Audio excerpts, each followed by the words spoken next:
ఇంటి మీదకి కొత్త సమస్యని తీసుకుని రాబోతున్నావా? సమస్యలు తీసుకురావడానికి నీ కోడలు, కొడుకు, కూతురు ఉన్నారు కదా, ఇంకా నేనెందుకు? ఇదిగే ఈ చిల్లర సటైల్ వెయిక్. ఏం పని మీద వచ్చావో ముందు ఆ విషయం చెప్పు. నా అత్తతో మాట్లాడాలని నేను ఎప్పుడు చూసినా ఈ చెత్తంతా నా మీదే పడిపోతుంది. ఇదిగో చెత్తని ఎవరినంటున్నావు? ఇంకెవరిని? మనల్నే. ఆహాహాహాహా. నిహారికకు అన్ని ఇట్టే అర్థమైపోతాయి. ఆపండి మీ గోల. ముందు నువ్వెందుకొచ్చావో అది చెప్పు. ఆస్తి పేపర్ల విషయంలో మనసు మార్చుకుని వచ్చావా? ఆ పేపర్లు మాకప్పగించాలని వచ్చావా? చెప్పు, ఎందుకొచ్చావు? అయ్యో అత్తా, మీకెప్పుడు ఆస్తులు గోలేనా? ఇంకేం ఉండవా? కారులో తిరిగే వాళ్ళు కారు కూతలు ఎన్నైనా కూస్తారు. ముందు నువ్వు విషయం చెప్పు. ఈ సిట్యుయేషన్ ని బట్టి నాకేమనిపించింది అంటే ముందు నా బావతో మాట్లాడడం బెటర్ అని అనిపిస్తుంది. నా బావని పిలవండి. బావా, బావా. ఏ విషయమైనా ముందు నాతో చెప్పు. నేరుగా వాడితో నీకేం పని? నా మొగుడత్తయ్యా. ఇదిగో ఈ తాళిని కట్టి ఆలిని చేసుకున్నా నా మొగుడు. మొగుడు లేదు, మొక్కజొన్న లేదు. ముందు అత్తయ్యతో మాట్లాడు.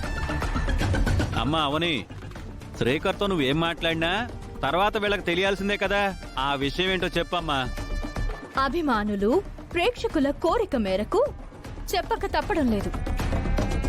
అయితే చెప్తాను వినండి. బావ హాస్పిటల్లో ప్రాణాపాయ స్థితిలో ఉన్నప్పుడు గుడిలో నేను పూజలు చేశాను కదా. ఆ విషయం రోజంతా రోడ్ల మీద 10 సార్లు చెప్పుకుని తిరుగుతున్నావుగా. అయితే ఇప్పుడేంటంట? బావకి బాగైన తర్వాత, ఇదివరకటిలా కోలుకున్న తర్వాత గుడిలో సుదర్శన యాగం జరిపిస్తానని అమ్మవారి ముందు మొక్కుకున్నాను. ఇప్పుడు ఆ మొక్కుని తీర్చుకోవాలి కదా. అవును కదా, లేదంటే మళ్ళీ శ్రీకర్కి ఏదైనా ఆపద కలగొచ్చు.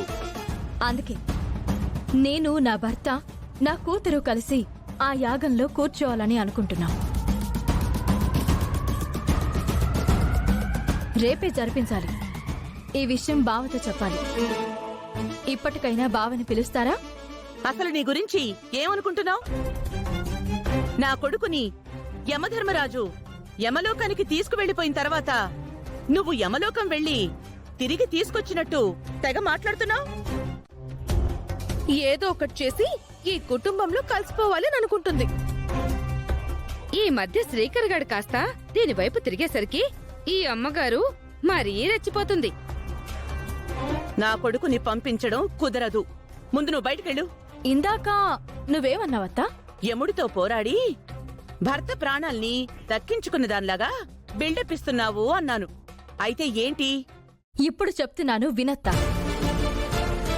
ఆనాడు సతీ సావిత్రి యమధర్మరాజుతో పోరాడి భర్త ప్రాణాలని దక్కించుకుంది. నా భర్త ప్రాణాలని దక్కించుకోవడానికి అవసరమైతే నేను ఆ యమలోకానికి కూడా వెళ్తాను. అమ్మా ఏంటమ్మా, ఏంటి మనకి కామెడీలు? ఆ రోజు వచ్చినప్పుడు మీరే చూస్తారు.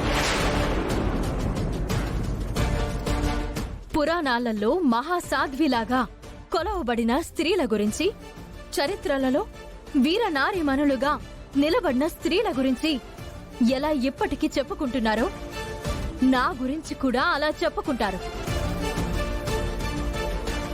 తాళి కోసం ఒక ఆలి చేసే పోరాటం గురించి కథలు కథలుగా చెప్పుకుంటారు.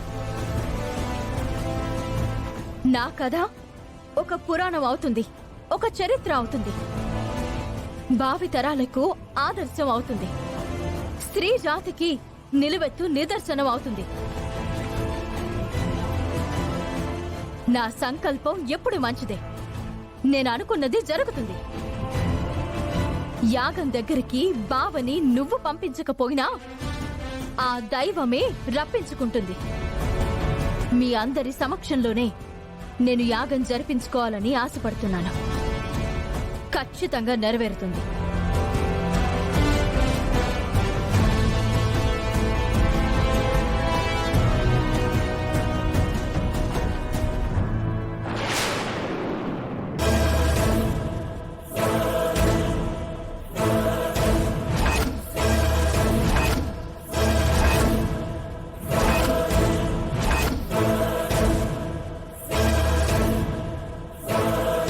బావా అది అంతా విన్నాను.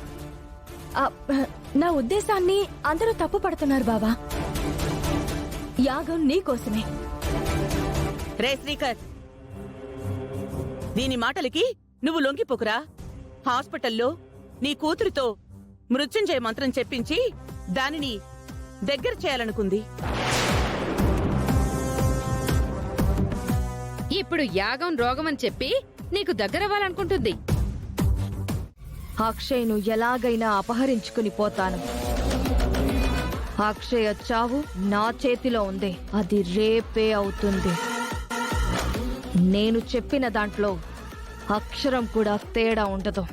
అవనికి నా మీద అనుమానాలున్నాయి కాబట్టి ఇక్కడ నేను ఏమీ చేయలేకపోతున్నాను. నువ్వైనా తొందరగా పని ముగించు. రేపు పొరపాటు నా యాగం పూర్తయిందంటే మాత్రం ఆ తర్వాత మనం ఏమీ చేయలేం. నా ప్రయత్నం నేను చేస్తాను. నీ ప్రయత్నం నువ్వు చేసి ముక్కు పుడకను సాధించు. ఆభరణాలన్నింటినీ తిరిగి సంపాదించుకోవచ్చు. అప్పుడు నీకు సర్వశక్తులు సిద్ధిస్తాయి. అక్షయ్ని ఇక్కడ బలిచ్చానంటే నా రూపం తిరిగొస్తుంది. 2 పనులు అయిపోతాయి. ఆ తర్వాత విధ్వంసమే. రేపు నేను గుడి దగ్గరికి వెళ్తాను. వాళ్ళ మధ్య నుంచి ఎలా తీసుకొని వెళ్ళగలుగుతావు? అది నీకెలా సాధ్యమవుతుంది? తెలుసుకోవాలన్న నీ ఆరాటం, కుతూహలం నాకు అర్థమైంది. కానీ నేనిప్పుడు చెప్పలేను.